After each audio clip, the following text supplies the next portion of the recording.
Hermanos, muy buenos días. Vayamos por favor a nuestras Biblias, a Filipenses 1:21. Filipenses capítulo número 1, versículo 21. Dice así la palabra del Señor. Porque a vosotros os es concedido a causa de Cristo no solo que creáis en Él, sino también que padezcáis por Él. Hermanos, hasta la semana anterior estuvimos viendo introducciones al credo de los apóstoles. Además, la semana anterior, puntualmente, hicimos una introducción propiamente del credo. En cuanto a su historia, dijimos que todo apunta a que no fue escrito por los apóstoles, sino que fue escrito muchos años después de la muerte de estos. Se llama credo de los apóstoles porque las doctrinas que declara fueron afirmadas por los apóstoles del Señor. Dijimos también que el credo es una forma de resumir nuestra fe. Afirmamos que el credo de los apóstoles no es infalible, pero al mismo tiempo dijimos que es ampliamente reconocido por las iglesias del Señor como un credo eclesiástico universal.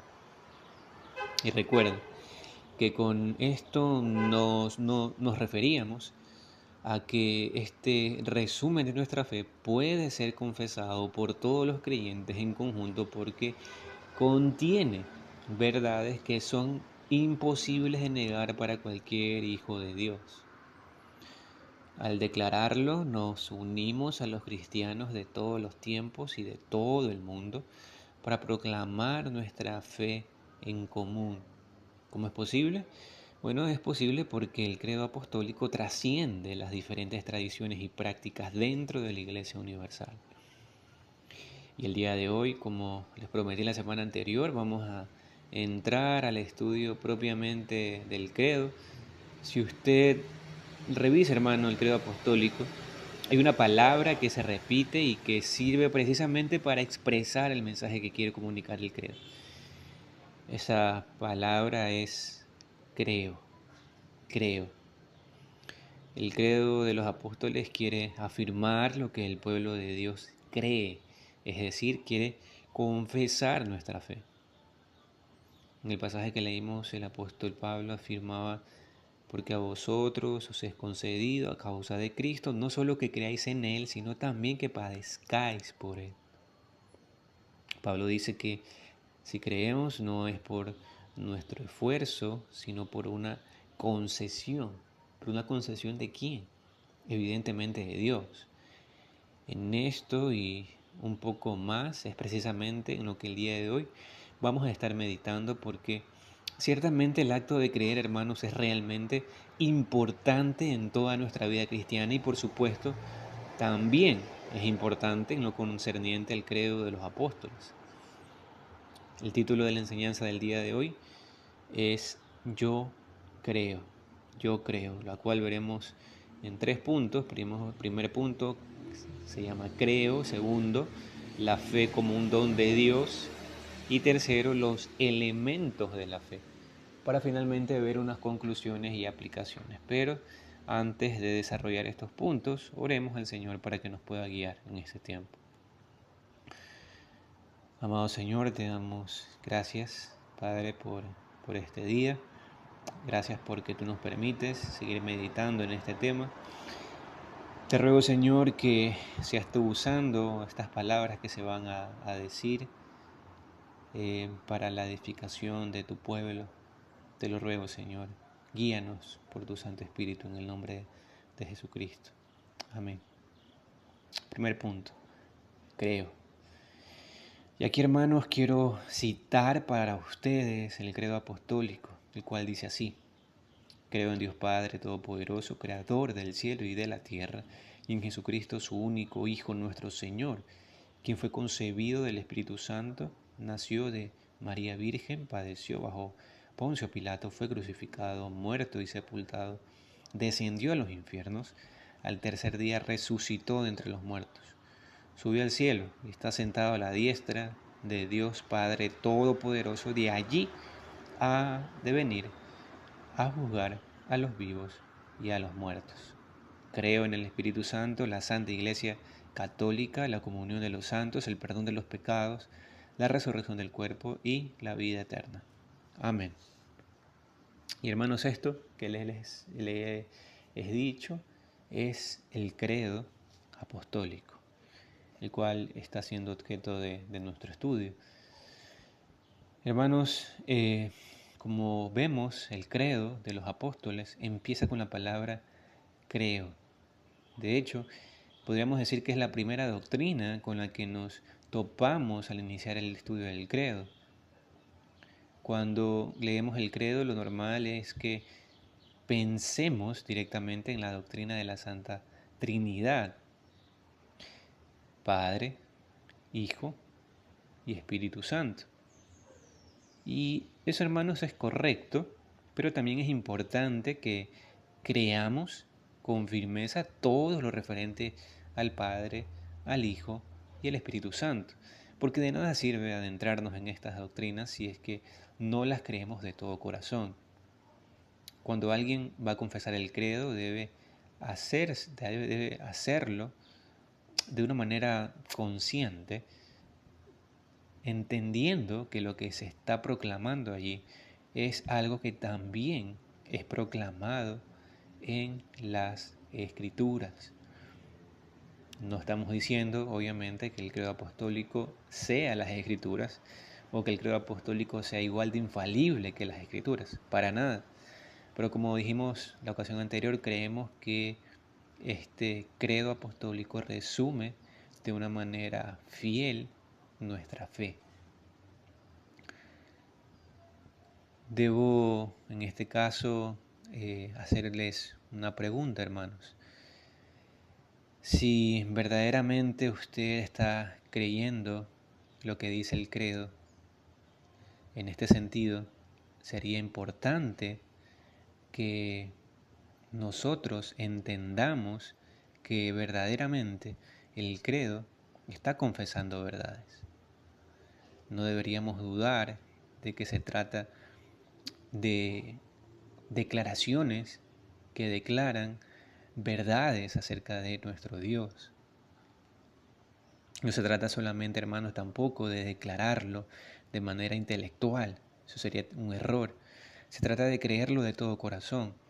No porque sea la palabra de Dios infalible, como les había dicho, sino porque, como hemos explicado anteriormente, resume fielmente nuestra fe. Ninguna doctrina que contiene el credo puede ser negada por un hijo de Dios y por tanto debemos afirmarlas y atesorarlas con todo nuestro corazón. Hermanos, confesar constantemente el credo como entendemos que debemos hacerlo, nos comunica que a pesar de todo lo que hemos visto y vivido en nuestro recorrido como cristianos, es muy posible que existan rastros de incredulidad dentro de nuestros corazones. Las dudas, los altibajos, la falta de constancia, son cosas que pueden presentarse en nuestro caminar cristiano. Por eso nuestra oración debe ser: Señor, aumenta nuestra fe, aumenta nuestra fe. Porque como hombres débiles que somos todos, ciertamente podemos caer, ciertamente nuestra fe puede verse golpeada, por lo tanto debemos estar vigilantes en cuanto a tomar de los medios de gracia que nuestro Dios nos ha dado para alimentar nuestra fe en el Señor. Y aquí, hermanos, es necesario afirmar algo importantísimo en cuanto al acto de creer. El acto de creer como respuesta del pecador arrepentido a la obra divina de la gracia soberana de nuestro Dios es el requisito indispensable que Dios demanda después del arrepentimiento para otorgar instantáneamente la salvación. Sin obras, para que nadie se gloríe, dice la Escritura, porque por gracia sois salvos por medio de la fe, y esto no de vosotros, pues es don de Dios, no por obras, para que nadie se gloríe.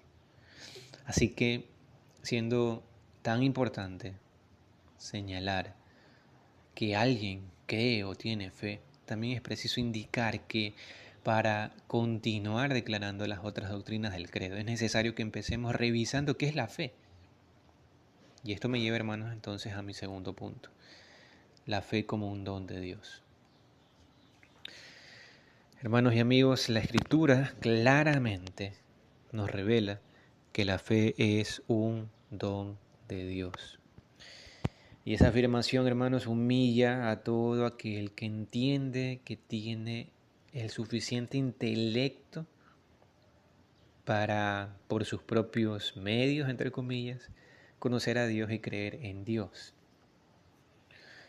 Al mismo tiempo, para el pueblo de Dios, conocer que la fe que viene de Dios es causa ciertamente de regocijo. ¿Sabe por qué? Porque eso es una evidencia que a Dios le ha placido mirarnos con agrado y con ojos de amor.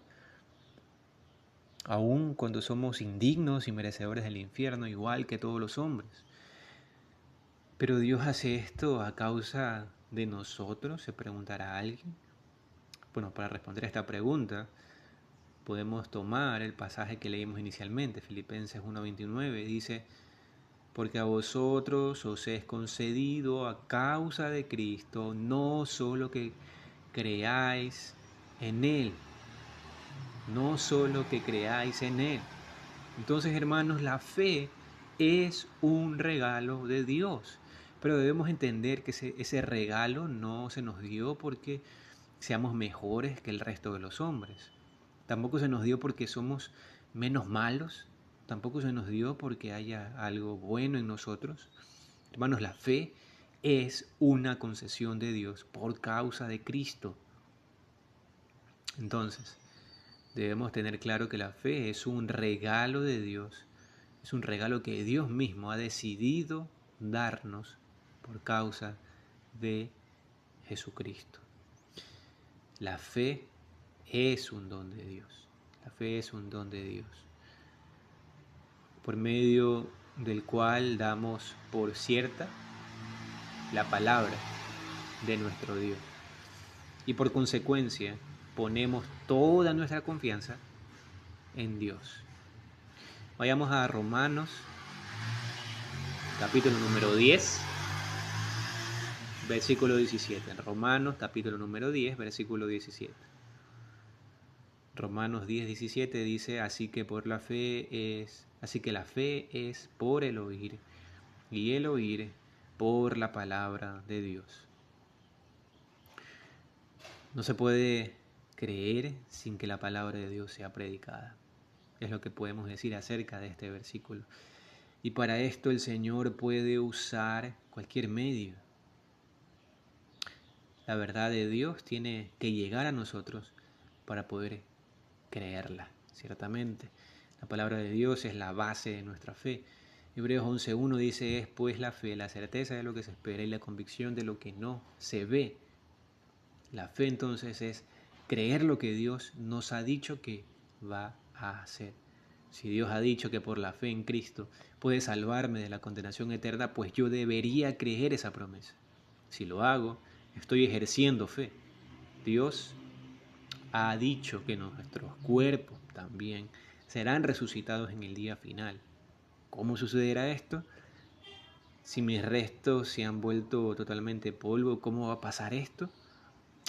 No lo sabemos exactamente. Somos hombres ciertamente falibles y limitados. No sabemos las cosas detalle por detalle. Pero lo que sí sabemos es que Dios lo ha dicho. Y Él es infalible. Y por tanto, yo, como creyente, como hijo de Dios, debo creer lo que mi Dios ha dicho. Y cuando hago esto, hermanos, estoy también ejerciendo fe. Fe en las promesas de mi Dios. Y aquí, hermanos, sin lugar a dudas, cada una de estas promesas gloriosas de Dios, debo decir que ciertamente se cumplirá. ¿Por qué? Porque no la dijo ningún hombre, la dijo Dios. Y Dios, hermanos, ciertamente no miente. Dios, hermanos, nos pide que esperemos en su voluntad, que pidamos en su voluntad. La fe descansa, hermanos, en la persona de Dios y en lo que Él dice. Esta, hermanos, es la fe bíblica. Cualquier cosa diferente que descanse en otras cosas y confíe en otro que no es Dios, no es la fe bíblica.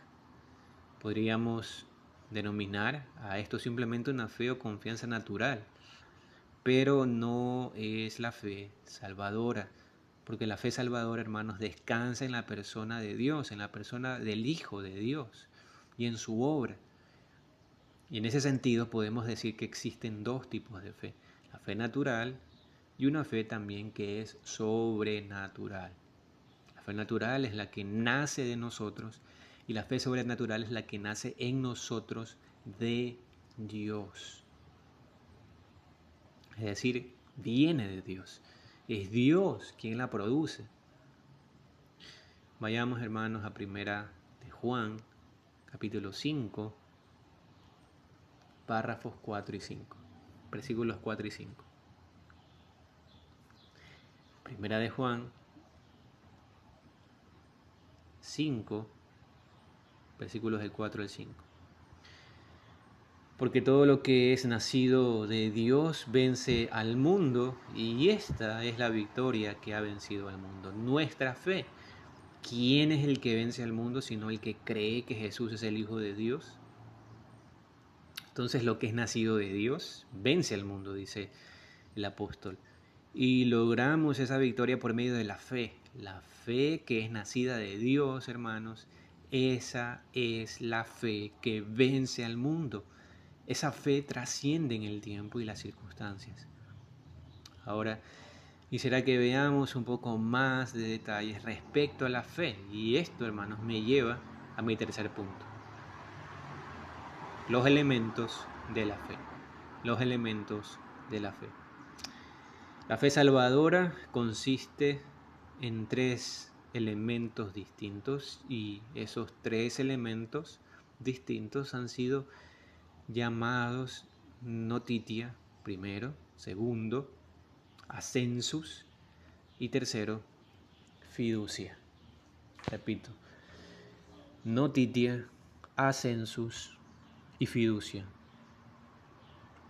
Veamos el primero, notitia.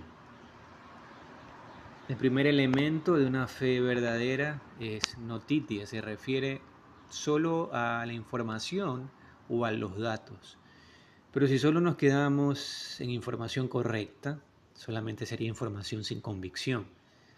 Aquellos que tienen fe y esa fe solamente está compuesta por notitia, evidentemente esa fe no sería la fe verdadera, no sería esa fe sobrenatural, sino que sería esa fe natural de la que estábamos hablando hace un momento.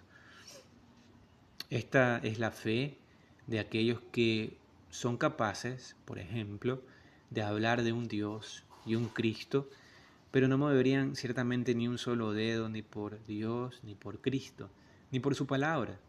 Es decir, no están dispuestos a obedecer a Dios en todos sus mandamientos. Y solamente ven a Dios como una fuente de conocimiento más que como cualquier otra fuente y ponen a Dios en un sentido como parte de su colección de muchos filósofos. Las personas que tienen este tipo de fe pueden llegar a poner, por ejemplo, a Jesús al mismo nivel en el que estuvo Mahoma, al mismo nivel que estuvo Gandhi, al mismo nivel que estuvo Buda. Pero ciertamente, hermanos, esto es un terrible error. Lucas 9:59 dice, y dijo a otro, sígueme. Y él le dijo, Señor, déjame que primero vaya y entierre a mi padre. Esto que hemos leído es un ejemplo de la fe que estamos hablando, hermanos. Este tipo de gente suele poner muchos peros.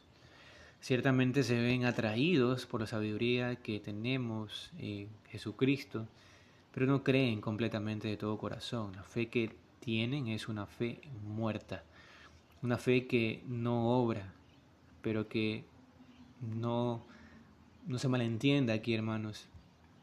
No es que no se necesita tener la información correcta, no es que sea malo que adquiramos sabiduría de la Biblia, pero debes tener claro que el solo conocimiento no es suficiente. No es suficiente. Aún así, es necesario tener la información correcta, pero si tu fe no está puesta en la persona del Hijo de Dios, si tu fe no está puesta en la persona del Hijo de Dios, tú debes saber que la fe que tienes es una fe vana y no te salvará, porque la fe verdadera no solo tiene información y se conforma con lo intelectual, la fe verdadera también asiente lo que Dios ha dicho, es decir, da por cierto y verdadero todo lo que Dios dice en su palabra. Y eso me lleva al siguiente elemento de la fe, que es ascensus. Ascensus. El segundo elemento de una fe verdadera, como les decía, es ascensus, y esto es cuando la fe da el siguiente paso en una persona. Y con esto me refiero cuando hay convicción de lo que se está leyendo y escuchando de Dios es verdad. La fe verdadera siente lo que Dios ha dicho, es decir, da por cierto y verdadero todo lo que Dios dice en su palabra. Mateo 13, versículos 3 al 9, vayamos allí. Mateo, capítulo 13, versículos 3 al 9. Dice lo siguiente.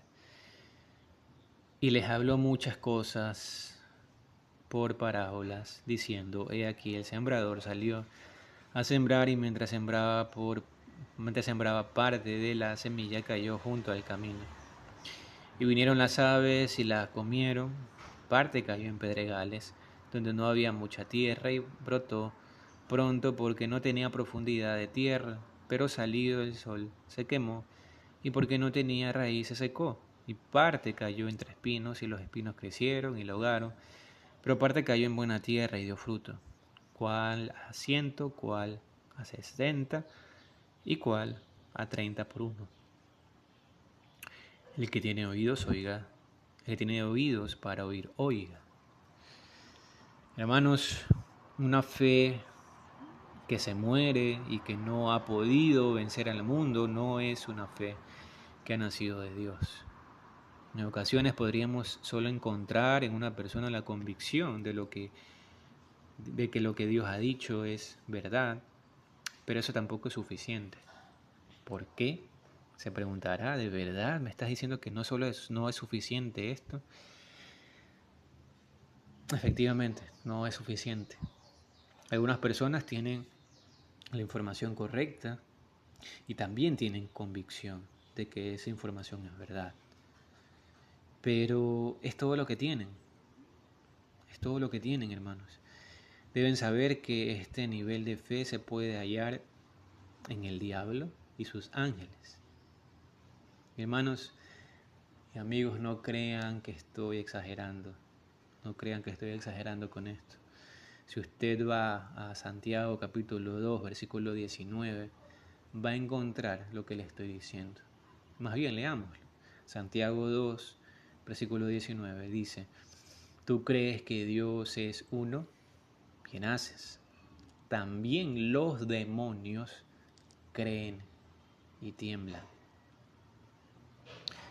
Vanos, los demonios saben que hay un solo Dios vivo y verdadero. Tienen ese conocimiento y creen que eso es verdad y por eso tiemblan. Cuando Jesús estuvo en este mundo, los demonios lo reconocieron como el Hijo del Dios Altísimo. Eso usted lo puede encontrar en Marcos 5:7. Entonces, inclusive los demonios reaccionan a esa verdad gloriosa de nuestro Dios. Pero esto no es suficiente. Lamentablemente esta fe es la que abunda en el mundo y que también suele estar en las iglesias. Pero deben saber que esta fe finalmente fallará. Esta fe puede producir algún tipo de fruto, puede llegar a actuar con una gran reverencia, pero con el pasar del tiempo se quita de encima la religión cuando las demandas de Dios en su palabra empiezan a ser mayores. Deben saber que tristemente puede haber fe falsa en algunos que vienen a la iglesia y hay algunas razones para eso. Esa fe puede ser llamada temporal porque surge por causas temporales, pero quiero decir en este momento al menos 3 de unas causas por las cuales puede pasar esto, hermanos. Primero, un deseo de obtener conocimiento de algunos puntos de la religión. Un deseo de obtener conocimiento de algunos puntos de la religión. La Escritura responde muchas dudas de los hombres respecto a la vida y el desarrollo de la sociedad. Pero ese no es el fin en sí mismo. La Escritura principalmente tiene el propósito de mostrarnos a Cristo. Por ejemplo, la batalla cultural en defensa de la familia y la vida es excelente y en la Escritura por supuesto que encontramos mucha luz respecto a estos temas. Pero debemos tener claro que detrás de todo esto, nuestra meta debe ser que el Evangelio de Cristo sea predicado y no la batalla cultural en sí misma. Segundo, un deseo de alabanza de los hombres. Un deseo de alabanza de los hombres. La jactancia es algo con lo que todos luchamos y debemos ciertamente combatir este pecado. Pero en la fe natural es bastante común buscar el conocimiento por el simple hecho de que queremos saber más para sentirnos más importantes, para ser el centro de atención en las conversaciones, para mostrar nuestras capacidades, etc. En resumen, la persona que tiene esta fe natural no busca la gloria de Dios, busca su propia gloria. Tercero, deseos de ganancia, la obtención de riquezas, bienes emocionales o morales. Deseo de ganancia, la obtención de riquezas, bienes emocionales o morales. No son los poderes o las acciones lo que nos marca, sino que eso lo hace el fruto del Espíritu. Porque es posible que por esfuerzos humanos y voluntad divina incluso obtengamos algún regalo celestial y eso lo podemos ver claramente en Hebreos 6:4 en adelante. La causa, hermanos, de nuestra fe no debe ser meramente el cielo o tener una familia mejor. La causa de nuestra fe no debe ser que yo pueda casarme. La causa de nuestra fe no debe ser tener a nuevos amigos para no sentirme solo. La causa de nuestra fe no debe ser conocer una nueva religión. La causa, hermanos, de nuestra fe debe ser Cristo y vivir para Él. El creyente sabe por qué hace lo que hace y lo hace conscientemente, pero el fanático se conforma con hacer las cosas porque siente hacerlas nada más. El cristiano tiene un fundamento en lo que hace y ese fundamento es la verdad de Cristo. El creyente cree esa verdad, ama la verdad y confía en la verdad. Le pongo este ejemplo. Digamos que usted ha sido diagnosticado con una enfermedad que puede llegar a matarlo. Con este diagnóstico usted busca información sobre un tratamiento y una operación que pueda llegar a ser conveniente y le pueda salvar la vida. Usted adquiere mucha información, hace consultas, busca opiniones de otros especialistas y busca referencias hasta que finalmente encuentra lo que buscaba. Se encuentra con que hay un lugar con los especialistas adecuados que pueden ayudarle a vencer esta enfermedad. Usted hace la investigación correspondiente y finalmente entiende que es verdad. Efectivamente, en este lugar pueden verdaderamente curarle. En este lugar verdaderamente pueden salvar su vida. Entonces vas a este lugar, te evalúan y te indican que eres apto para la operación y que efectivamente hay altas posibilidades de que seas totalmente libre de esta enfermedad que te está matando. Pero a última hora, tú decides no iniciar el tratamiento. Y esto lo haces tú voluntariamente. Decides no iniciarlo. Decides no iniciarlo. Pero lo que pasa aquí en esta situación, el motivo por el cual decides no iniciarlo el tratamiento, inicialmente puede parecer oculto para nosotros. Puede parecer oculto. Sabes que puedes librarte de esta enfermedad por medio de esta operación, sabes que es verdad y que los doctores no te están mintiendo, pero no quieres hacerlo.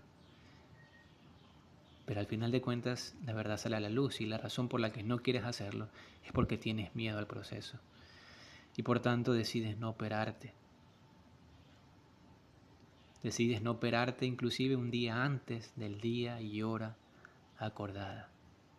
Planificaste todo, pensaste en un día en el que podía hacerse, dijiste que sí podías, pero al final, en el día acordado, no te presentas a la operación por miedo. La información recabada luego de una larga investigación fue la correcta, porque finalmente llegaste a tu objetivo, que era encontrar una cura para tu enfermedad. También creíste que la información recabada era la correcta porque fuiste con los especialistas, tuviste una cita, te evaluaron y te dijeron que eras apto para la operación. Inclusive entonces te programaron una cirugía. ¿Pero qué pasó? ¿Por qué no te operaste? Porque finalmente tuviste miedo. Es decir, no confiaste. Puedes poner todas las excusas y decir que fue otro motivo, pero finalmente no confiaste. Y esa confianza es la que hace la diferencia entre la fe natural y la fe que es sobrenatural. El creyente confía en su Dios y en sus promesas. El Hijo de Dios da por cierto y confía en que su Dios podrá salvarlo. Sabe que su Dios no fallará en lo que ha prometido. Y esto, hermanos, me lleva al siguiente elemento de la fe: fiducia. Fiducia. Hermanos, hasta el momento tenemos dos elementos: notitia y ascensus. Notitia y ascensus. Esto es conocimiento verdadero y convicción de que ese conocimiento es verdad.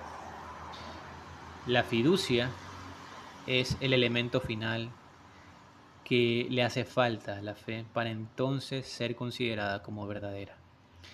La fe verdadera es sobrenatural, es un don de Dios, es una concesión de Dios y está compuesta por conocimiento de la verdad, asentimiento de que el conocimiento que se tiene en mano es verdad y además confía personalmente en esa verdad para su salvación.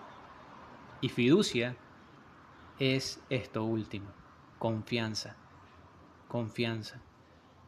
Este es el elemento final de la fe verdadera, de la fe de los elegidos del Señor. Por eso podemos decir que el creyente cree la verdad, ama la verdad y confía en la verdad. ¿Y quién es la verdad sino aquel que dijo: yo soy el camino, la verdad y la vida? Jesucristo.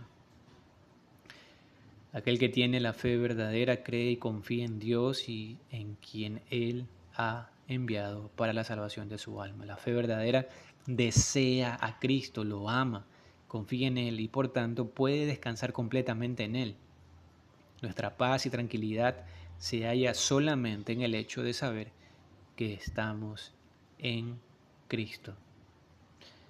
Vayamos, hermanos, a Colosenses capítulo número 1, versículo del 10 al 14. Colosenses capítulo número 1, versículos del 10 al 14.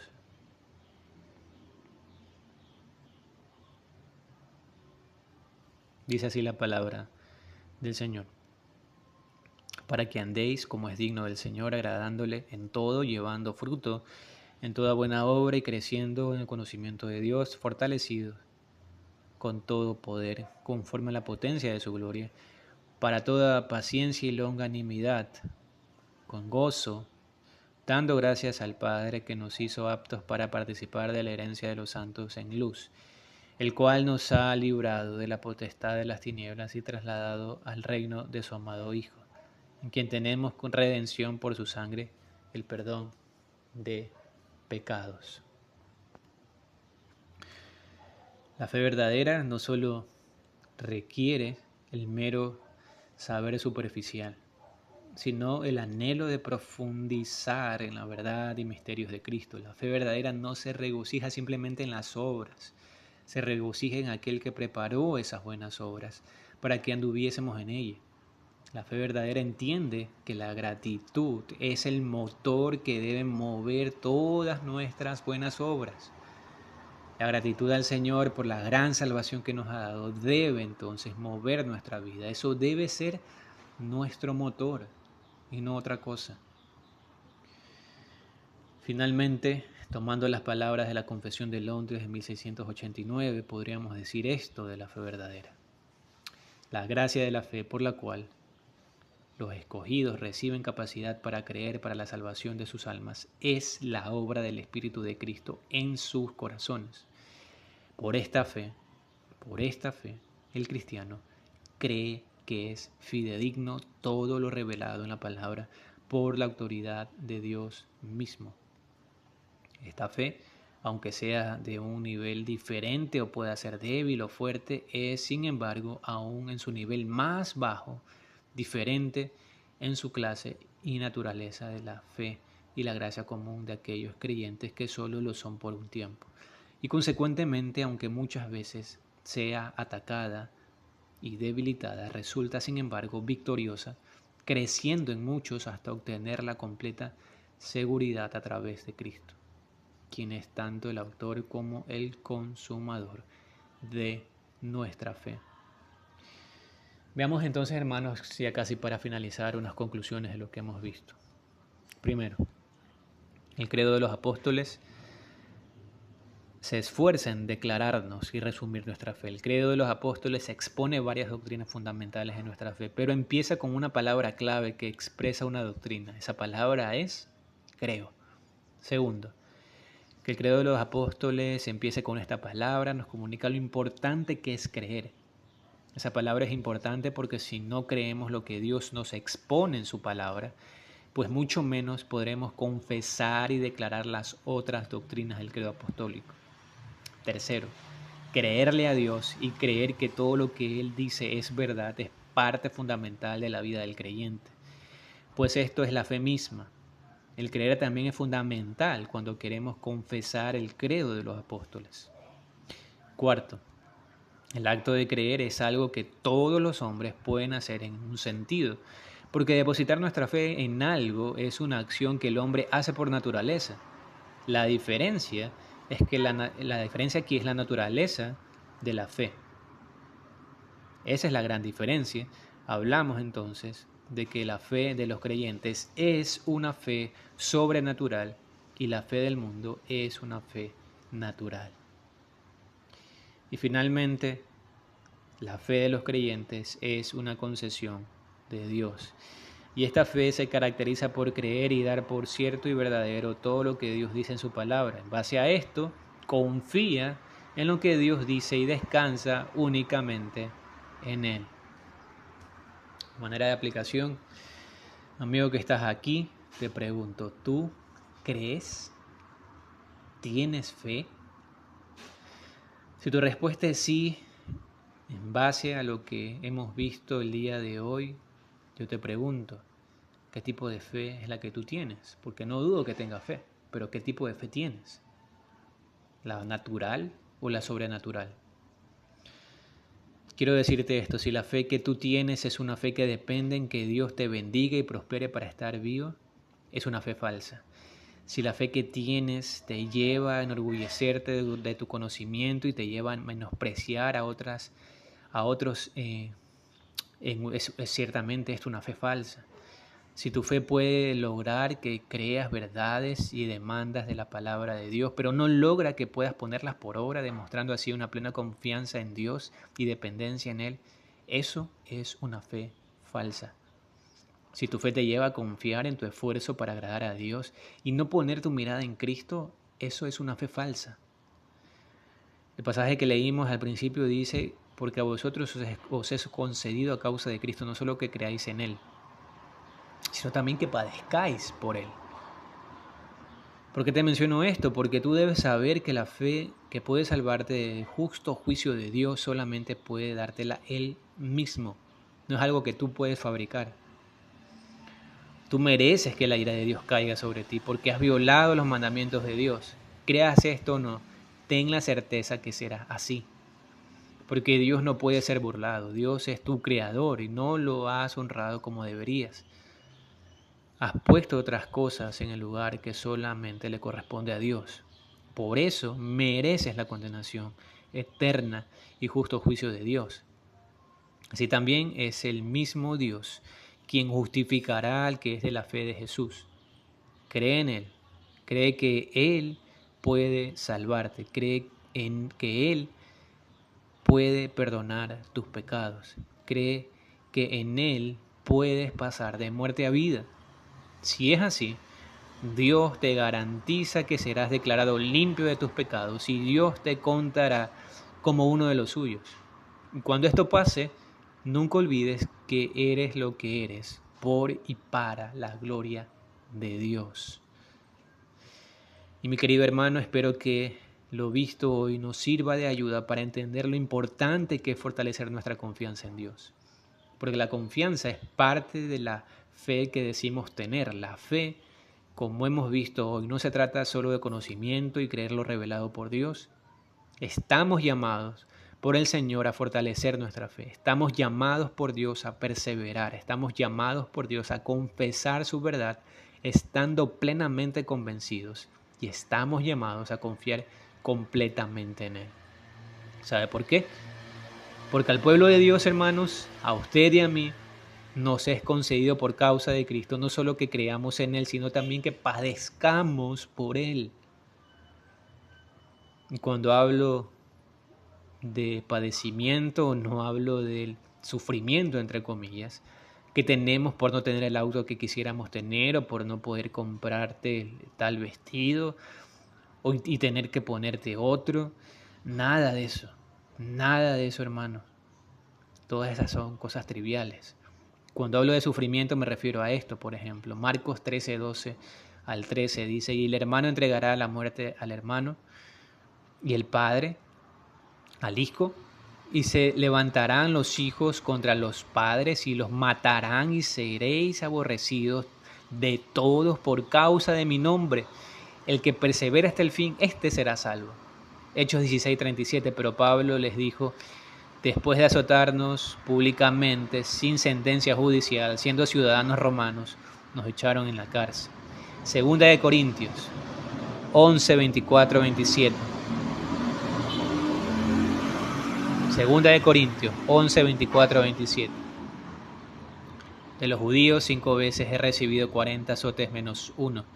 3 veces he sido azotado con varas, 1 vez apedreado, 3 veces he padecido naufragio, 1 noche y 1 día he estado como náufrago en el altar, en caminos muchas veces, en peligros de ríos, peligros de ladrones, peligros de los de mi nación, peligros de los gentiles, peligros en la ciudad, peligros en el desierto, peligros en el mar, peligros entre falsos hermanos, en trabajo y fatiga, y muchos desvelos, en hambre y sed, en muchos ayunos, en frío y en desnudez. Te pregunto, hermano, ¿estás preparado para este tipo de sufrimiento? ¿Estamos preparados? Hermanos, esto no es opcional. Esto es parte de lo que Dios nos ha concedido. Esto también es un don de Dios, hermanos. Parafraseando un poco lo que una vez dijo un pastor, el sufrimiento y la persecución nunca le ha hecho mal a la iglesia, más bien ha servido para purificarla. Dios, hermanos, usa el sufrimiento para perfeccionar la imagen de su Hijo, para hacernos santos como Él es santo. Y es que precisamente a eso estamos llamados, a santificarnos para el Señor, depositando toda nuestra confianza en Él. No olvidemos, hermanos, que todo lo que podamos decir en este mundo por causa de Cristo, todo lo que podamos padecer por causa de Cristo, en nada se compara con la gloria que habrá de revelarse en nosotros. Mi hermano, recuerde, muchas son las angustias del justo, pero el Señor, nuestro Dios, lo librará de todas ellas. Y finalmente, quiero citar al pastor Edward Donnelly, hablando acerca del sufrimiento. Él dice lo siguiente: la siguiente vez que pienses que la vida te está tratando muy duramente y que Dios podía haber preparado tus circunstancias con más amor, echa un vistazo al pozo del infierno y recuerda, yo iba a ir allí, pero ahora no. En vez de eso voy camino al cielo, porque Dios me ha salvado. ¿Qué son todas las desilusiones, aflicciones y tristezas de esta vida? No son nada comparadas con lo que merezco. Nada comparadas con lo que heredaré. Hermanos, que el Señor bendiga su palabra. Amén.